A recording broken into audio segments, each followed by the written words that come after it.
There's a pretty one, Ulysses.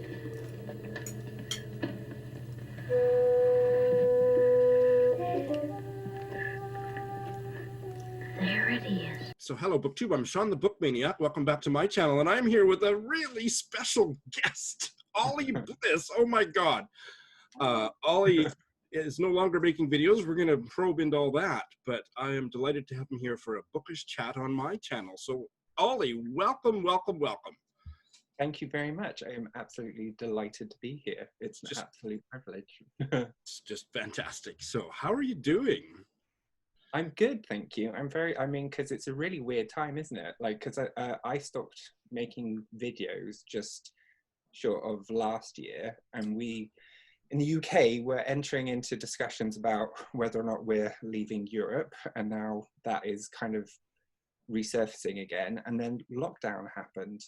But because I've moved down into Worcester, so for me, on a personal level, everything's been kind of changing anyway. Sure. And then out in the wider world, lots of other things are changing too. So it's just a very, like, a lot of people say this, but it is genuinely a strange time at the moment, isn't it? So, but I've been by myself and with Craig and our cat, Paco, doing really, really well outside of all the kind of chaos that's been happening, which is kind of strange. Great. So what have you been doing? So you moved to Worcester, and is the Worcestershire sauce better there? It's incredibly good, but because I've been on a vegan diet now, but you can still have vegan cheese and Worcestershire sauce. I have discovered vegan cheese in Japan, and it's really good. It is really good, like especially on pizza and stuff. If you need that kind of satisfying, fatty, warm filling, it works really well in terms of that gooey texture. But Worcestershire sauce does definitely add something special to it. So if you're vegan? Yes, and there is a vegan version, I should say, like, because I know that. Sorry, I think our line broke up. Did you say you're a vegan virgin? version okay. of like in terms of the Worcester sauce, yeah. But yeah, just in terms of lots of that general change and coming into Worcester from being in Manchester is a huge difference, because Manchester is like a medium-sized city. It's got one of everything that you kind of need in comparison to a very congested place like London, but it's big and it's got large buildings everywhere, and you are more invisible. Whereas coming back into a smaller city like Worcester, the biggest difference for me is that it's really green and pleasant, and I can see blue skies, and I've got old like high school friends who are kind of around, who I'm closer to, and my parents are only a 40 minutes drive away, and they're both kind of my mum's going to be 70 in August. So just being that little bit closer to them has been really nice. And we're doing up a house at the moment, which I've spent the last month doing every day. Like, I've grown new muscles, which I didn't know I ever had. But it's all been about stripping walls, because it's a 1970s building, very old school kind of wallpaper, and introducing lots of different chosen colors, which has all been very nice. Yeah, just kind of shaping our own space, if that makes sense. That's fabulous. Yeah. Sounds like things are going well. Yes, thank you. It's a change, it's a big change, but it's a better change for the pair of us. I think where we are in our lives at the moment and what we want from life, it's been like a better move. Even though I have no idea what I'm going to be doing like in life at the moment, I feel like I'm putting myself in a better foundation for my own growth in future. Does that make sense? You're still young. You got lots of time. Thank you. Most interesting people that I know still don't know what they want to be when they grow up. One of those people. So am I. So I can understand from what you've just explained why you left BookTube. You say it's been about a year since you made a video. Well, so like, because I did just check. So the last video that I made was for Victober, so it's not a year yet. But I mean, I saw the mid-year freak out, and that made me freak out a little bit, like, in terms of, oh, that's happened already. I've missed loads in the BookTube community, because yeah, I haven't been engaged with watching videos or anything really recently, and that has actually been quite nice in some ways. Just take that kind of step away and not engage, but also, I mean, the main place I've been kind of still connecting is just through one-to-one buddy reads and just like casually checking on Twitter and Instagram. But yeah, I've not been as connected, and I'm missing that element, that community element. I think I've kept some of the bits that I really wanted to as well. We've done a fairly good job of keeping in touch, and we've done some buddy reads since you left. I think our last one was maybe after you left, and we got another one coming up next month. I think we're going to be talking about that. I mean, to be honest, I've probably been in more contact with you with some of my friends who are in like the physical real world, like just through that contact that we have and that connection. That's lovely to hear, and I would say the exact same thing. So I hope you come back to BookTube, but I'm not going to harp on that. Just would love to see you back, and maybe this will be kind of a tippy-toe baby step towards you coming back on your own channel. But I do see myself coming back eventually, yeah. But once the house is in order, I'm going to have a lovely new like library space. It's going to be sapphire blue in terms of. So that'd be something to look forward to. Well, I am feeling nostalgic for your videos because your fabulously gay pink sofa or whatever it is in the background there. Let's talk about what you've been reading. Let's just jump in. What have you been reading that's been good, bad, or indifferent? I mean, because I've been predominantly doing audiobooks, as you know, just because that is heaps easier. I think I've been doing a lot more because as you're painting or whatever, you don't necessarily need to be mentally engaged in the same way. So I have done heaps. One of the more recent ones, which I read, Real Life by Brandon Taylor, is probably one which has really stayed with me. Great. Tell me, you liked it?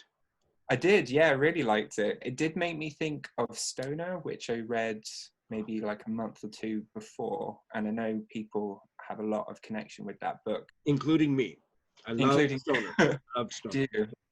Well, it's kind of in that academic setting, but instead of being a whole life journey, he's in biochemistry and he's working out whether or not he wants to stay in an academic realm, but it's more about his friendships with people and how he feels quite detached, because a lot of it's about him as a young black queer man and how he relates to the world and the people in it and the relationships that he has, and how there can be these subtle transgressions and how he just kind of takes them on the chin a lot of the time. But his character is kind of flawed and complex as well, and I thought it was a really rich and honest way of revealing a character, because it is a kind of character study based book in the same way that is with Stoner. But I thought that there was a lot more complexity than necessarily in Stoner. I don't know why I've framed it with Stoner next to it, maybe just because I've read them recently. Well, you have sold me on it. I've heard very mixed reviews of it, and I didn't think I would bother trying it, but you have convinced me that I must. Well, I think if you are looking for a very satisfying read where you know everything's tied up beautifully at the end, you won't enjoy it. If you're open to kind of just looking at someone who's in that kind of transitionary period of their life where they're still working things through, and they're still not sure what they want to be when they grow up, like you and exactly. me. Yeah, so maybe there's like some relationship that I formed there as well. But I think that the difference is there's a sense of threat that he's also under throughout the novel, which is very subtle and insidious, but it's always present. Like, because I'm white, there's a lot of the things that he was talking about I don't have a direct relationship with at all, but I could understand that presence and it's spoken about in a really authentic way, which you can kind of go, okay, like I can see why that would be an issue. It's not something I've experienced because I'm white, but I can definitely see why that would be an issue and why that would rub you up the wrong way. Okay, well, that sounds awesome. I will be getting to that one now, thanks to you. What else? I do have one which I'm looking at now, which I'm like, oh my God, you have to read this one. The Offing by Benjamin Myers. Oh, I have it on the stack. I haven't read it, but I have it. Have you seen a picture of Benjamin Myers as well? No. He's a very bearded, like attractive specimen of man. Okay, I'll be checking that out, and we'll be putting a picture in here right now.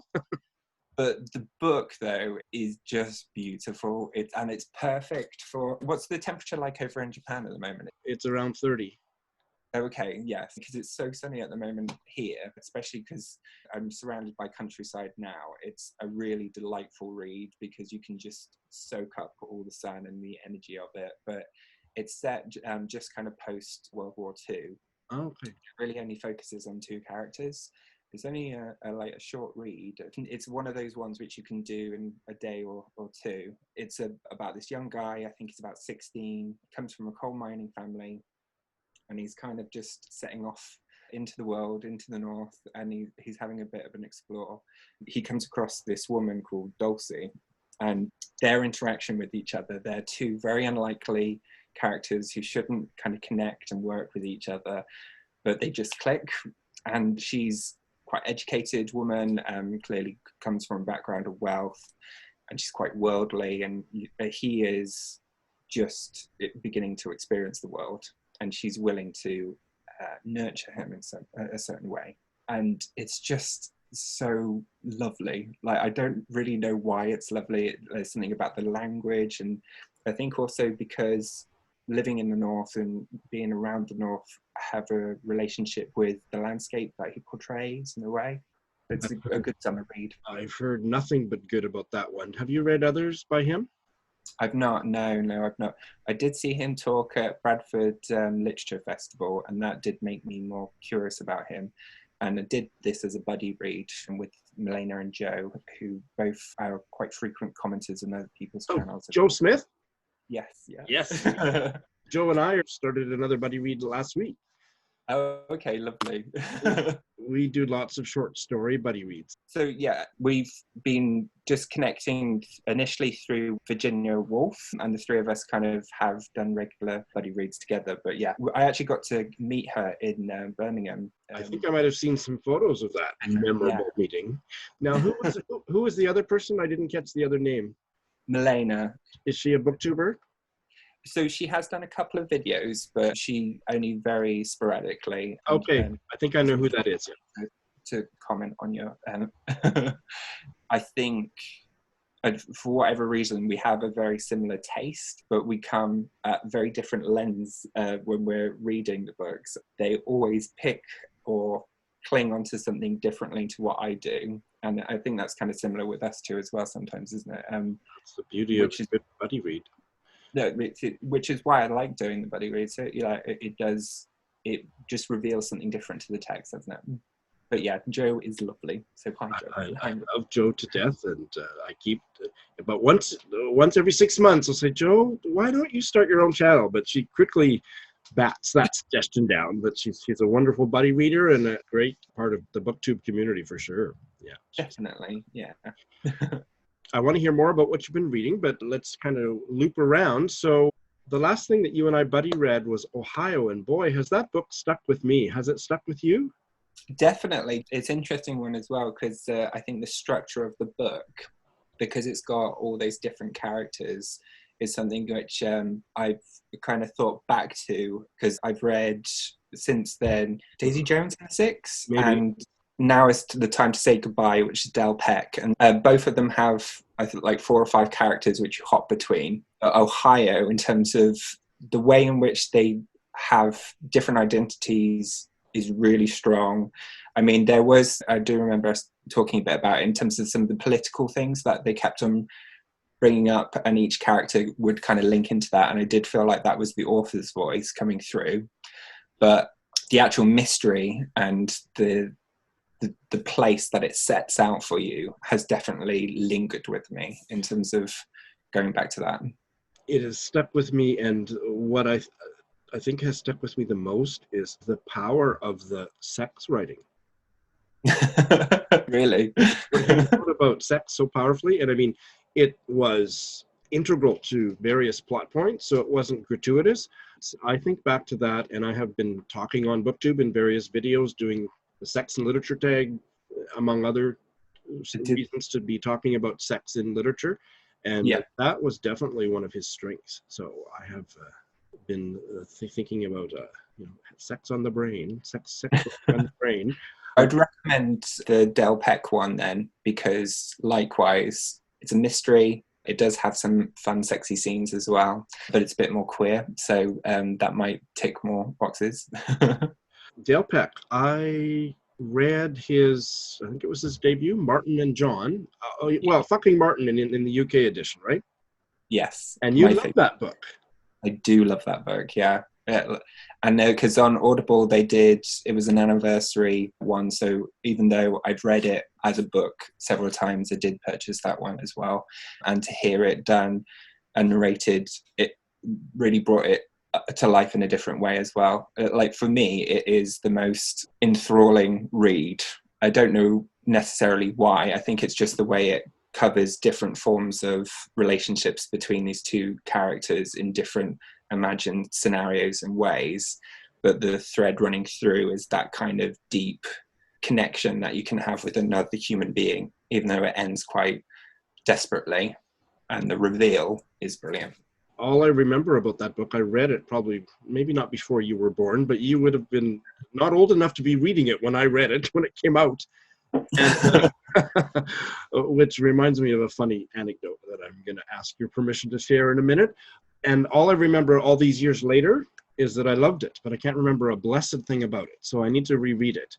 Dale Peck, after that, he became much more renowned, or maybe the word would be infamous, in America, for his takedown book reviews.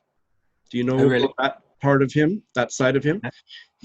He would write very hateful, hate-filled, invective-filled, nasty reviews of books by famous American writers, and he got quite a bad name for himself. Oh, wow, okay. I can't imagine him being that kind of hater. It's interesting. So you have to check it out. Maybe that's where I get inspiration for some of my BookTube rants from. Can I share the story about the Stonewall Uprising? Sorry. Yes, yeah, feel free. I mean, that was just me being a complete muppet, so feel free, but so like make me So you and Greg of Supposedly Fun were buddy reading the Stonewall Reader, right? Yes, that's right, yeah. And so you were telling me, because I think it was around the same time that you and I were doing Ohio. But anyway, in a Voxer message, you said, do you remember the Stonewall riots? What? I am so humbly sorry for that. I love it. I love it. I was 3 years old, but thanks. I think is the only thing that I can put it down to as an excuse, but I just was not thinking my day in history through properly. I more treasure that. My memories are quite vague of the British Civil War as well. That's funny. So yeah, you sent me your list. Have you read A Little Life? Because that's one which I was just hovering over. Because that was quite a brutal experience for me during. Yeah, I don't know. I haven't. I don't think I want to. Maybe in about 30 years. Because it's one of those books which everybody seems to have read or knows about. And a friend of mine was like, I'm going to give this a go. And she had posted it on Instagram. So I was like, okay, I'll do that with you, because I have a copy and I've just never got around to it. And I've been put off because I was aware it was a brutal experience. Good luck if you do. I hear it's brutal. I know some readers think that it's overly manipulative. Yes. You would agree with that? I would. I think by the end of it, it became gratuitous. The character Jude basically goes through, and it by the point that you find out how he's been physically affected by his situation, it became unnecessary as a device to the whole plot as a whole, and it started to lose a sense of authenticity to what it was trying to achieve. But it did give me a profoundly different perspective on abusive relationships and child abuse, which I didn't have, because I didn't have the insight. And whenever someone's gone through something which is traumatic and they shut down and they don't talk a situation through, I have been frustrated in the past, like, just tell me what you're thinking, tell me so then I can start to understand. And this gives you a really good understanding of why a person might not want to share those experiences with somebody else, and why they would contain it and internalize it. It was very good at explaining that process and that emotion, and which is something which I'd never tapped into. And I think that is something that we both shared as a learning experience from the book. I think some people have used the term trauma porn. Yeah, no, I can see why they would say that. But it was, I mean, there's a lot of things which you can also say are good about the book as well. I think it's because it's so stark that people might focus in on those really negative parts, because it's really able to go, no, you're going to go through this entire experience, and I'm going to take you every single step of the way, like pre, during, and post, what happens to a person, to make you really understand. Because you could go, right, I get it, okay, we can move on now. And even with sex scenes, like the intimacy level, you might just lean into it, but you might not fully go all the way in. And this book really just goes all the way in to a point where you're like, okay, I didn't need to, but thanks. And so we're starting a buddy read next month. We are, yeah. Spain by Douglas Stewart. What have you heard about this? Nothing other than what you have told to me. I know. And I haven't heard much. He's a gay Scottish writer, and this is his debut novel. It's pretty chunky, 425 pages, but I've heard good things about it. So were you able to find it on audio? I haven't actually looked into it yet, because I've just been stripping walls. And either way, I'm happy to do either or. I'm excited about this one. For some reason, I hope I'm not going to be disappointed. Well, usually what I like as well is when I'm doing it by audio and you're not, is that we have that additional thing to compare as well, in terms of the nuances that come through the narrators. And that is something that's interesting about audio. And when you're reading yourself, you can take kind of ownership of how you perceive what is being said, and you put it into your own voice and you convey a part of that character. But when you've got a narrator, they're doing that for you. And sometimes, because it's narrated, you can kind of tune out a little bit and you pick up on things which I might have missed. But other times I think because of the way they assert certain sentences, it actually makes you kind of go, oh, okay, why have they said it in that way? Yeah, that's interesting. I don't do nearly as many audiobooks as I used to. And why I kind of got away from it was because so much of it depended on that audio narration. And maybe I liked the audio narrator at first, and then I got tired of the voice.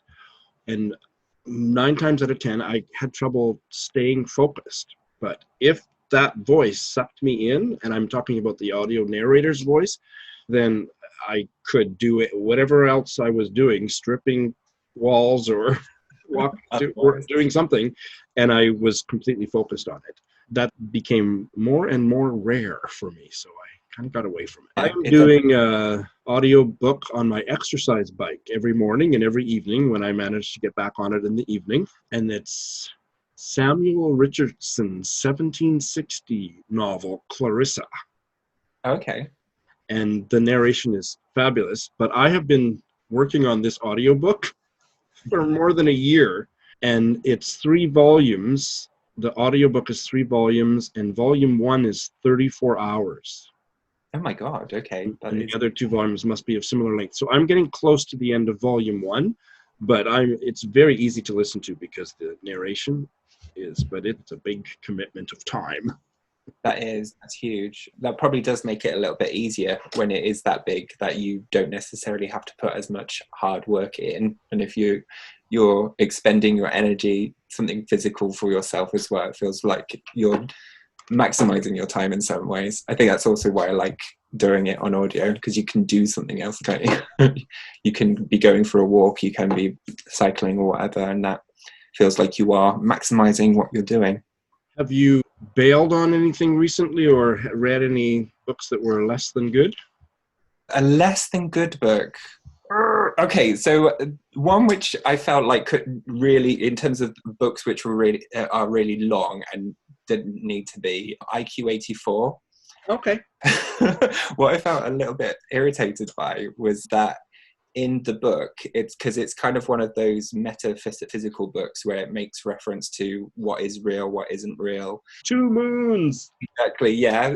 And with the air chrysalis, this book, and being drawn into this book, and the people who are writing this book are actually a part of the book, which I really enjoyed in terms of like what those themes are. But I felt like because they were discussing the air chrysalis as a book, they were also making reference to the amount of time and how long the book was, and how it wasn't, although it was long, it was just the right amount of time, and it kept on kind of asserting that idea that it was measured and it needed to be that length. And I was there thinking, no, this really doesn't need to be this long at all. Like this section with a ghost who's knocking at this door, and it takes up reams of pages, and it just did not need to be there at all. I didn't think it particularly added value to the overall arc of the book and the shape of the book. In terms of the sex scenes, some of them were just like very mechanical, and I know that there was a need for it to, in certain ways, to be quite artificial in some of the ways in which and there is a purpose behind that. But I got the sense that he was really, the writer was really relishing describing those scenes, and it did nothing for me. And I was just like, I don't need to be listening to this, really. This could wrap up anytime soon. But yeah. So I remember the scenes you're talking about. I don't remember the characters' names, but there was two main characters, a young man and a young woman. I don't remember specifically set. Well, a little bit. The male lead, the male main character, whatever his name was, Murakami made me so attracted to him. Tango. Yeah, I was so hot for him. Yeah, I can understand that. Like, yeah, because I mean, in terms of the way his masculinity is described, there is something evocative in that for sure. But I often find a homoerotic subtext in Murakami, and I found it very much in this one, and also Kafka on the Shore. Oh yeah. Yeah. The reason why I read IQ 84 was because I read Kafka on the Shore, and that is much more bizarre. I think that's what drew me into the idea that this could be a longer, interesting ride. But I think what Kafka on the Shore did better was the kind of magical realism elements, and the elements of the kind of metaphysics, and the things that you could draw into in terms of the relationship with a maze and identity, and those type of themes were more realized. I actually, funny kind of a way, even though I read Kafka on the Shore years before IQ 84, I remember Kafka better. I thought that IQ 84 was a brilliant failure. Okay. I think you're probably right. It was too long, but what I thought was that the stories didn't all come together in a satisfying way at the end. Like, he just had too many plot lines, and it didn't come together for me in the end. But it's a book that I think about a lot, so it's really stuck with me as well. But my favorite of his is The Wind-Up Bird Chronicle, and second favorite is Kafka. Okay, cool. I've not read that one, so I might give that a go. In terms of style, I'm into it. It makes you want to continue reading for sure. Interesting writer and a controversial one. Oh, one little digression from IQ 84. Do you remember Tango's father? Do you remember his job? Oh yeah, in terms of making sure people were paying. Was it their TV license, or That's right. it was a license of some sort, wasn't it? The public broadcaster fee. Yes. And I read this novel after I had been living in Japan, but I had been living in share houses or different places where I didn't know anything about it. So I thought Murakami was making it up. And Okay. then I moved into my own apartment, and I realized, no, this is a thing in Japan. The public broadcaster, which in Japan is called NHK, instead of scooping their revenue from our taxes, they contract the fee collection out to a private collection agency, and they just go around and knock on your door, and they are as aggressive and assholish as that guy was. It's unbelievable. Really, that's fascinating. Does the BBC do this? I mean, you get an email as a reminder. I mean, because I'm a good boy, so I've always paid that particular tax. So I don't know how relentless they would be. I mean, I've heard there's vehicles that are supposed to be able to trace you. I don't know, like, if it's much more intelligent now, but yeah. But you have to pay separately a fee to the BBC. You do, yeah. Okay. So, in Canada, never. It's just the government allocates money, and that money comes from the taxes we pay to the government, but we don't have to. We have no connection to paying anything to our public broadcaster. So it was a very foreign concept for me. But no, they are incredibly. They're just terrible people. But if you don't sign a contract with them, and they always want you to sign a piece of paper, they have no legal recourse. They can just come back and harass you. So I have almost broken a poor collector's ankle because he tried to stick his foot in the door when I was trying to shut the door. Like, they're just really, really bad. So, and no, I do not pay. You don't pay, so No. But are you reaping the benefit whilst No. not paying? Don't have a TV. Okay, so that's fair. And it is fair, but now they're saying if you have the internet, you could be watching the NHK stuff on the internet, so you still have to pay. I will not pay. Neither will my husband. What's coming up on your TBR? On my TBR, so let's have a look. So at the moment I'm reading Geisha, Gay Asia, as a kind of spin, which is by Benjamin Law.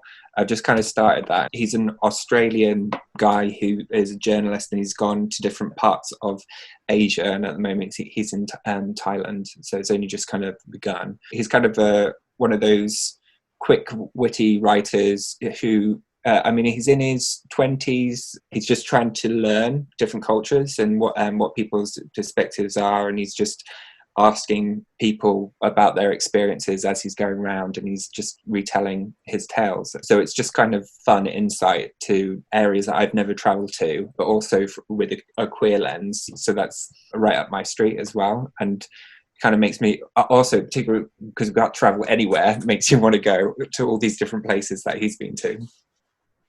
Vicarious travel. Exactly, yeah.